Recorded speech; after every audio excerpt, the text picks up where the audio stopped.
रामगढ़ के एक छोटे से गांव में एक बहुत ही गरीब परिवार रहता था। वहाँ कमाने वाला एक तो खाने वाले लोग 5 थे। उस परिवार में 2 बेटे थे। एक का नाम था रमेश और दूसरा था सुरेश। रमेश और उसके पिता बहुत ही लालची स्वभाव के थे। आज उनके घर में एक बहुत ही खास विषय पर चर्चा होने वाली थी। माँ, पिताजी कब तक आएंगे? वो अभी तक खेती पर से आए नहीं ना? नहीं बेटा, वो तो अभी तक नहीं आए, पर आ जाएंगे। तुम क्यों पूछ रहे हो? कुछ नहीं, वो मुझे पिताजी से कुछ जरूरी बात करनी है। किस बारे में बात करनी है बेटा?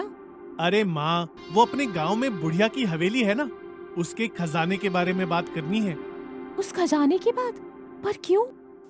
हाँ भैया, उस खजाने के बारे में आपको क्या बात करनी है? बेटे, तुम तो बचपन से उस बुढ़िया के खजाने के बारे में सब जानते हो। तुम्हें तो ये भी पता है कि वो कोई साधारण बुढ़िया नहीं है, चुड़ैल है बेटा, वो चुड़ैल। मुझे सब कुछ पता है दादाजी, पर मुझे उस बुढ़िया का खजाना चाहिए। लेकिन क्यों रमेश, हमें क्या कमी है? भगवान की दया से हमें 2 समय का खाना तो नसीब हो रहा है ना। माँ, सिर्फ 2 वक्त का खाना मिलने से कुछ नहीं होता। मुझे इस गरीबी में और लोगों के कर्ज चुकाने में अपना जीवन व्यतीत नहीं करना है। अगर तुम अमीर होने के सपने देख रहे हो तो खूब मेहनत करके पैसा कमाओ। अमीर बनने के लिए बूढ़ी चुड़ैल के पास जाने की कोई जरूरत नहीं है। हाँ बेटा, दादाजी बिल्कुल सही कह रहे हैं। नहीं माँ, मुझे इतना समय नहीं है। ये सब मुझे जल्दी चाहिए। मैंने सब सोच लिया है। पिताजी के घर आते ही मैं उनसे इस बारे में बात कर लूंगा। मुझे पता है कि वो कभी ना नहीं बोलेंगे। रमेश अपने माँ और दादाजी की बातों को अनसुना कर घर के बाहर निकल गया। वो बाहर ही बैठकर अपने पिता के आने का इंतजार करने लगा। घर में माँ और दादाजी चिंता में पड़ गए। बाबा, अब इस बच्चे को कौन समझाएगा? भगवान जाने बेटी, ये रमेश का बच्चा अपने पिता की तरह ही लालची है। दोनों में लालच कूट कूट कर भरा हुआ है। एक दिन यही लालच इन्हें रुलाएगा, देख लेना। हाँ बाबा, मैं रसोई में खाना बनाती हूँ। आपको कुछ चाहिए होगा तो आवाज दे दीजिएगा। सुरेश यही बैठा है। सुरेश, दादाजी की तरफ ध्यान देना। जी माँ। माँ दादाजी के पास सुरेश को बिठाकर रसोई में खाना बनाने के लिए चली गई। अभी दादाजी और सुरेश ही इधर रह गए थे। दादाजी, ये सच है क्या? उस हवेली में सचमुच एक बड़ी चुड़ैल रहती है? मैंने तो ये भी सुना था कि वो बूढ़ी चुड़ैल ही अपने खजाने का ध्यान रखती है। हाँ बेटा, तुमने सही सुना है। वो हवेली कई सालों से बंद है। सभी गांव वाले उधर जाने के लिए भी डरते हैं। एक बार एक आदमी ऐसे ही खजाने की लालच में अंदर गया था। तो फिर क्या हुआ दादाजी? होना क्या था बेटा, वो आदमी फिर से कभी लौट कर ही नहीं आया। कहते हैं कि उस चुड़ैल ने उस आदमी को मार डाला। बाप रे! तो फिर दादाजी, अगर रमेश भैया भी उस हवेली में गए तो वो उनके साथ भी यही कर सकती है? नहीं बेटा, हमें उसे जाने से रोकना होगा। तुम्हारे पिता के आने के बाद बात करते हैं। थोड़ी ही देर में रमेश और उसके पिता घर के अंदर आ गए। सभी का खाना होने के बाद रमेश ने पिताजी के सामने बूढ़ी चुड़ैल के खजाने के विषय पर बात करना शुरू कर दिया। पिताजी, मुझे आपसे कुछ बात करनी थी। हाँ बोलो बेटा, क्या हुआ? किस बारे में तुम्हें बात करनी है? वो पिताजी, मुझे आपसे हवेली वाली बुढ़िया के खजाने की बात करनी है। क्या? हवेली वाली बुढ़िया का खजाना? उसके बारे में तुम्हें क्या बात करनी है? पिताजी, मुझे उस हवेली में जाना है। उधर जाकर मैं उस बुढ़िया का खजाना लेकर आना चाहता हूँ। पर रमेश, उधर जाना खतरे से खाली नहीं है। पता है पिताजी, पर अगर हमें हमारी गरीबी खत्म करनी है तो ये जोखिम तो उठानी पड़ेगी। मैं हवेली जाकर सब सोना और पैसा लेकर आता हूँ। सोचिए पिताजी, अगर हमें वो सब खजाना मिला तो हम कितने अमीर हो जाएंगे।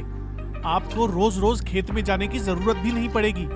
रमेश के दिखाए हुए सपने की वजह से पिताजी के मन में भी खजाना पाने की लालसा उत्पन्न हुई।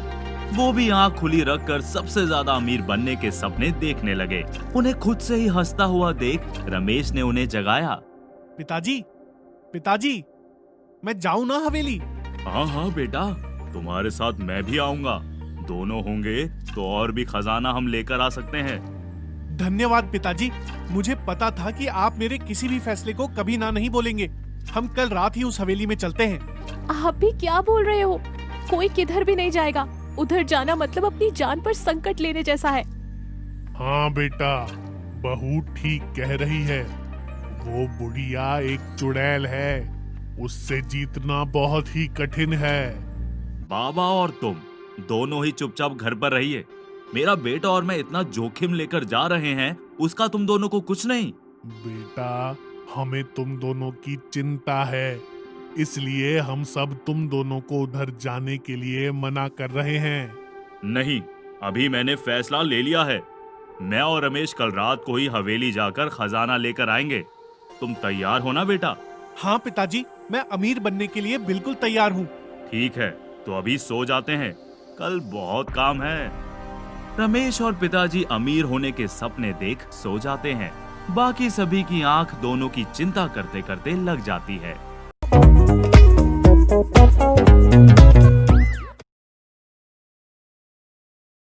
राधा और संजू की नई नई शादी हुई थी। संजू राधा का बहुत ही ख्याल रखता था। राधा भी संजू की हर छोटी बड़ी जरूरत का अच्छे से ख्याल रखती थी। दोनों साथ में बहुत ही खुश थे। सुनो, आज आते वक्त पनीर ले आना। आज मैं आपके लिए पनीर की सब्जी बना दूंगी। आपको बहुत पसंद है ना? हाँ ठीक है, मैं लेकर आऊंगा। और आप कब से बोल रहे हैं नया फर्नीचर लेना है? सारे फर्नीचर पुराने हो गए हैं। हाँ हाँ, इस संडे हम लोग साथ में शहर चलेंगे। तुमको जो भी लेना होगा तुम ले लेना। अच्छा ठीक है। अगले रविवार। आपको याद है ना, आज शहर जाकर नया फर्नीचर लेना है। हाँ हाँ बिल्कुल याद है। इसके लिए मैंने गाड़ी भी बुला ली है। तुम जाकर तैयार हो जाओ। ठीक है। राधा और संजू फर्नीचर की दुकान में जाते हैं।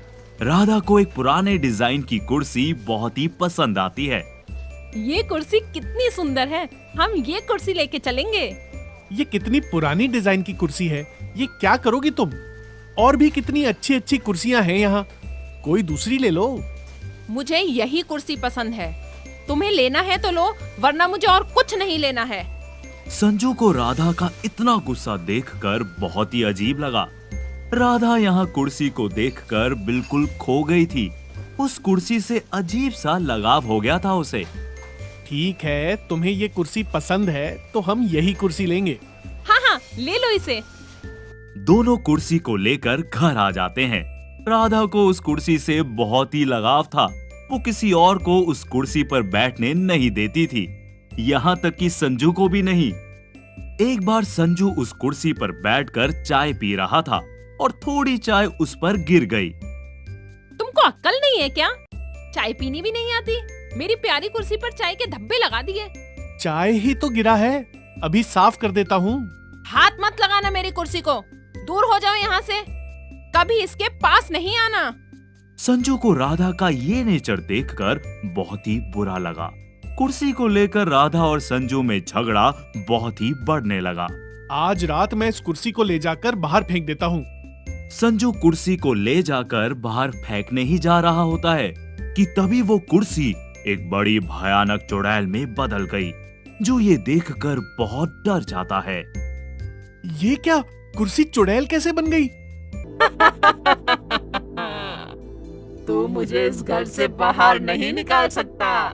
अगर तूने मेरी इस कुर्सी को निकालने की कोशिश की, मैं तुझे कच्चा चबा जाऊंगी। नहीं नहीं। संजू समझ जाता है कि इसी चुड़ैल ने राधा पर भी कब्जा कर रखा है। मुझे राधा को इस चुड़ैल से बचाने के लिए इस कुर्सी को उससे दूर ही करना होगा। आज रात मैं इस कुर्सी में आग लगा दूंगा। रात में जब राधा सो जाती है, तब संजू चुपके से जाकर कुर्सी में आग लगाने लगता है। वो कुर्सी चिल्लाने लगती है, राधा, राधा बेटी, मुझे बचाओ। आज मैं तुझे नहीं छोड़ूंगा। तभी राधा वहां आ जाती है। वो चुड़ैल राधा को अपने गले से लगा लेती है। अगर तूने मुझे आग लगाई, तेरी बीवी भी मेरे साथ जल जाएगी। क्यों कर रही हो तुम ऐसा? क्या रिश्ता है तुम्हारा मेरी बीवी से? कुछ सालों पहले मेरा एक हंसता खेलता परिवार था। मेरी बेटी सपना बिल्कुल तुम्हारी पत्नी राधा की तरह दिखती थी।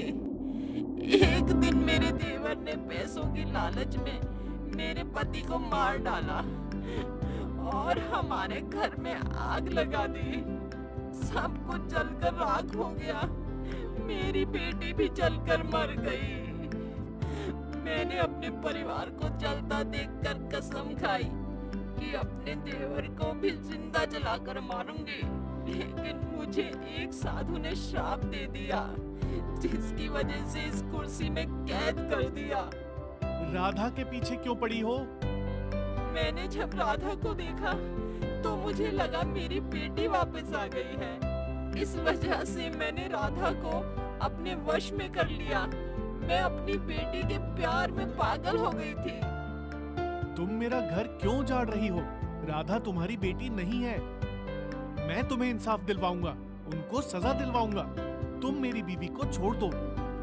संजू पुलिस को चुड़ैल के साथ हुए गुनाहों का बता देता है। पुलिस छानबीन करके मुजरिम को सजा भी देती है और संजू और उसकी पत्नी खुशी खुशी रहने लगते हैं।